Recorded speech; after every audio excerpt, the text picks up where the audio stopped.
ప్రియ దైవ జనాంగమా, క్రీస్తు నామంలో మీ అందరికీ సర్వశుభములు కలుగునుగాక. సందర్భంలోకి వెళ్ళి మనం చూడగలిగితే, దేవుని ఆజ్ఞలు, దేవుని ధర్మశాస్త్రం మన హృదయాలను విశాలపరచును. మనకు నచ్చింది చేసేలా సాతాను మనకు స్వేచ్ఛనిస్తాడు ప్రియులారా. ఈ స్వేచ్ఛ పాప కోరికలను మనల్ని బానిసలుగా చేస్తుంది. దేవుని ఆజ్ఞలైతే మనల్ని దాసత్వం నుండి దూరం చేస్తాయి. దేవుని చిత్తాన్ని అనుసరించడానికి, ఆయన దీవెనలు పొందడానికి మనకు నిజమైన స్వాతంత్రాన్ని ఇస్తుంది ప్రియులారా.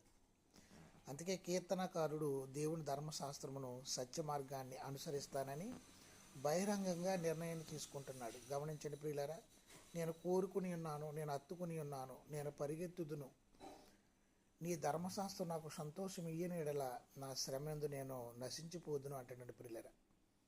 దేవుని వాక్కులు ఎంత విలువైనవో ఇక్కడ కీర్తనకారుడు